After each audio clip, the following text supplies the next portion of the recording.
Hello everyone, a very good morning. स्वागत है आपका आपके अपने YouTube channel mission IAS and PCS में। I hope you guys are doing well. आज है 18 अक्टूबर 2023 एंड इस वीडियो में हम करंट अफेयर्स के जो भी इंपॉर्टेंट क्वेश्चंस हैं उनको डिस्कस करने वाले हैं, जो कि आपके एग्जाम्स में आपको बहुत ज़्यादा हेल्प करेंगे। गाइस, ये जो हमारी करंट अफेयर्स की एमसीक्यू सीरीज़ है वो आपके एग्जाम्स में आपको बहुत ज़्यादा हेल्प करेगी। इसलिए इन क्वेश्चंस को डेली बेसिस पर प्रैक्टिस करते रहिए और अपने नोट्स प्रिपेयर करते चलिए। चलिए शुरू करते हैं हमारा आज का ये क्विज सेशन, और इस वीडियो को एंड तक जरूर देखिएगा क्योंकि एंड में आप लोगों के लिए रिवीजन क्वेश्चंस हैं जो कि आपको सॉल्व करने हैं। और आपका जो भी स्कोर आता है उसको कमेंट बॉक्स में जरूर बताइएगा। आज का हमारा फर्स्ट क्वेश्चन है, who has won the FIDE world junior rapid chess championship 2023। FIDE विश्व जूनियर रैपिड शतरंज चैंपियनशिप 2023 किसने जीती है? तो इसका करेक्ट आंसर हो जाएगा ऑप्शन ए, रौनक सधवानी ने हाल ही में ये रैपिड शतरंज चैंपियनशिप 2023 का खिताब जीत लिया है। और ये ग्रैंड मास्टर बन गए हैं, चेस ग्रैंड मास्टर। ये कहाँ से बिलोंग करते हैं? महाराष्ट्र से। अगला क्वेश्चन है, world health summit 2023 is held in which city. विश्व स्वास्थ्य शिखर सम्मेलन 2023 के शहर में आयोजित किया गया है? तो इसका करेक्ट आंसर हो जाएगा ऑप्शन सी, बर्लिन जर्मनी का एक शहर है जहां पर हाल ही में वर्ल्ड हेल्थ समिट 2023 को कंडक्ट करवाया गया। तो बहुत इंपॉर्टेंट एक समिट है आपके लिए, आपके एग्जाम में यहाँ से क्वेश्चन पूछा जा सकता है। इसका ये जो वेन्यू है, प्लेस है कि कहाँ पर इस पर्टिकुलर समिट को आयोजित करवाया गया, ये क्वेश्चन आपके लिए बन सकता है। कब से कब तक? 15 टू 17 अक्टूबर के बीच में इस पर्टिकुलर समिट को कंडक्ट करवाया गया। और इसकी थीम थी a defining year for global health action. तो इस थीम के बारे में भी आपको एक आइडिया होना चाहिए। ये बेसिकली एक लीडिंग ग्लोबल कॉन्फ्रेंस है जिसमें एक कैसे एक हेल्दियर फ्यूचर को क्रिएट किया जा सकता है, उसके लिए एजेंडास सेट किए जाएंगे इस पर्टिकुलर समिट में। अगला क्वेश्चन है, where is the Samau Shaheed memorial and library inaugurated by union minister of home affairs recently. हाल ही में केंद्रीय गृह मंत्री द्वारा सामूहिक शहीद स्मारक एवं पुस्तकालय का उद्घाटन कहाँ किया गया है? तो इसका करेक्ट आंसर हो जाएगा ऑप्शन बी, गुजरात।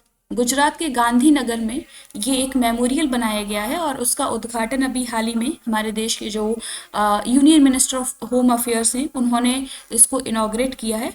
तो आपको इसके बारे में एक आइडिया होना चाहिए। अगला क्वेश्चन है, exercise Sagar Kavach has been conducted by which security force. Sagar Kavach अभ्यास किस सुरक्षा बल द्वारा आयोजित किया गया है? तो इसका करेक्ट आंसर है ऑप्शन सी, इंडियन नेवी की एक्सरसाइज है सागर कवच। बहुत इंपॉर्टेंट है, आपको पता होना चाहिए। एंड ये कोस्टल सिक्योरिटी एक्सरसाइज है सागर कवच, जिसको हाल ही में इंडियन नेवी के द्वारा आंध्र प्रदेश, तमिलनाडु एंड पौंडीचेरी में 11 टू 12 अक्टूबर को इसको कंडक्ट करवाया गया। और इसका एम है कि जो हमारे कंट्री का जो कोस्टल सिक्योरिटी मैकेनिज्म है उसकी एफिकेसी को बढ़ाना, उसको असेस करना एंड कैसे हम उसमें चेंजेस ला सकते हैं, उसको इम्प्रूव कर सकते हैं कोस्टल सिक्योरिटी मैकेनिज्म को। तो ये इंपॉर्टेंट एक एक्सरसाइज है, कोस्टल सिक्योरिटी एक्सरसाइज। आपको इसके बारे में पता होना चाहिए। यहाँ से टर्मिनोलॉजी बेस्ड क्वेश्चन भी बन सकता है। नेक्स्ट क्वेश्चन है, when is world anaesthesia day celebrated every year. हर साल विश्व एनेस्थीसिया दिवस कब मनाया जाता है? तो इसका करेक्ट आंसर हो जाएगा ऑप्शन सी, ऑप्शन डी, 16 अक्टूबर को हर साल वर्ल्ड एनेस्थीसिया डे के रूप में सेलिब्रेट किया जाता है, सो दैट कि लोगों को बताया जा सके कि जो मेडिकल ट्रीटमेंट्स होते हैं उसमें एनेस्थीसिया का क्या इंपॉर्टेंस होता है। एनेस्थीसिया बेसिकली एक मेडिकल ट्रीटमेंट है जिसमें जब कोई पेशेंट बहुत ज़्यादा पेन में होता है, जब उसकी कोई सर्जरी या कोई मेडिकल ट्रीटमेंट इस तरीके का चल रहा होता है, तो उसमें ये ट्रीटमेंट करके पर्सन को इस कंडीशन में लाया जाता है जहाँ पर उसको किसी तरीके का पेन ना हो, लॉस ऑफ सेंसेशन होता है इस पर्टिकुलर एनेस्थीसिया में। ठीक है, तो इसका इम्पॉर्टेंस है मेडिकल ट्रीटमेंट्स में। इसको हाईलाइट करने के लिए, इसके बारे में लोगों को बताने के लिए ये डे सेलिब्रेट किया जाता है, वर्ल्ड एनेस्थीसिया डे। और इसको कब सेलिब्रेट किया जाता है? 16 अक्टूबर को। 2023 की थीम है anaesthesia and cancer care.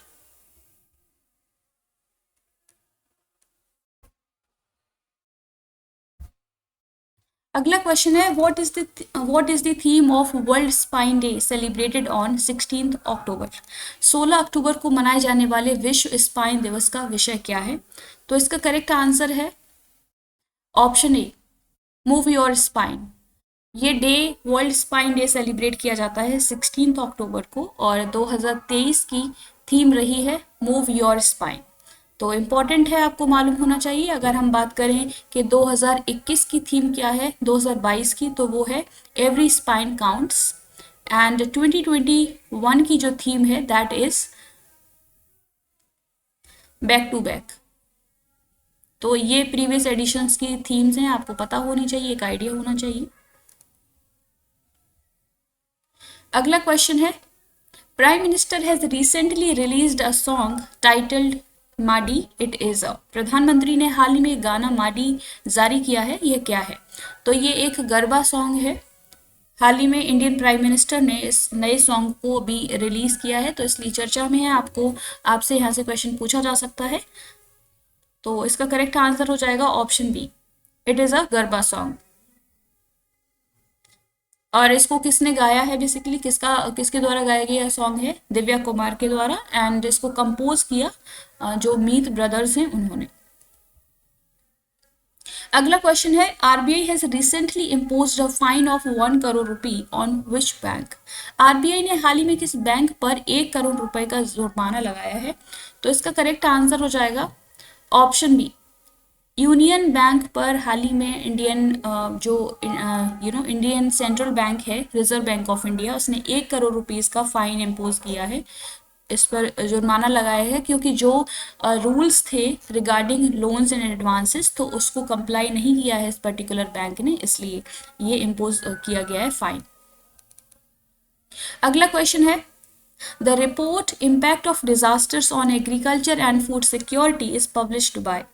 Report कृषि एवं खाद्य सुरक्षा पर आपदाओं का प्रभाव किसके द्वारा प्रकाशित की गई है? तो इसका करेक्ट आंसर हो जाएगा ऑप्शन डी, फाओ, यानी कि फूड एंड एग्रीकल्चरल ऑर्गेनाइजेशन की रिपोर्ट है impact of disasters on agriculture and food security. हाल ही में इसको रिलीज किया गया है और इसमें बताया गया है कि जो नेचुरल डिजास्टर्स होते हैं उनसे 3.8 ट्रिलियन वर्थ क्रॉप्स का लॉस हो चुका है पिछले 30 ईयर्स में, और जो लाइव स्टॉक प्रोडक्शन है उसमें लॉस हुआ है। तो ये रिपोर्ट में ये फाइंडिंग बेसिकली ये फाइंडिंग रही है, इस रिपोर्ट की बताया गया है। आप इसको बेसिकली मेंस में भी कोट कर सकते हैं इस पर्टिकुलर डेटा को। और जो इकोनॉमिक लॉसेस हुए हैं ग्लोबल लेवल पर, उसमें एशिया का जो शेयर है वो सबसे ज़्यादा है। एशिया में सबसे ज़्यादा इकोनॉमिक लॉसेस हुए हैं नेचुरल डिजास्टर्स की वजह से। तो ये एक रिपोर्ट है, पता होनी चाहिए आपको। न्यूज़ में है, प्रीलिम्स में भी पूछा जा सकता है कि किसका पब्लिकेशन है ये। बाकी आप इस डेटा को मेंस में यूज़ कर सकते हैं। कल की क्लास में आप लोगों से कुछ क्वेश्चंस पूछे थे, उनके करेक्ट आंसर्स हैं। One nation one student ID card is introduced by which institution. Second question, recently Indian Foreign Affairs Minister has unveiled the statue of Rabindranath Tagore in which country? Third question, Pooja special tram was seen in news recently is associated to which state UT? Fourth question, which is the only Indian PSU company included in Forbes list of World Best Employer 2023? Fifth question, when is World Sight Day celebrated every year? क्योंकि इन questions को हम already discuss कर चुके हैं, तो उम्मीद है कि आप इन सभी के आंसर्स दे पाएंगे। तो प्लीज़ इनके आंसर्स कमेंट बॉक्स में ज़रूर दीजिएगा। ये थे आज के हमारे करंट अफेयर्स के क्वेश्चंस। होपफुली आपको ये वीडियो पसंद आई होगी। अगर आपको हमारा ये इनिशिएटिव पसंद आता है तो प्लीज़ इसको सपोर्ट कीजिए, लाइक कीजिए, शेयर कीजिए एंड सब्सक्राइब कीजिए हमारा channel mission IAS NPCS। And ज़्यादा से ज़्यादा स्टूडेंट्स के साथ, उन लोगों के साथ इस वीडियो को शेयर कीजिएगा जो कि इस तरीके के कॉन्टेंट में इंटरेस्टेड है। Keep learning, keep practicing. Thank you. Take care. Bye bye.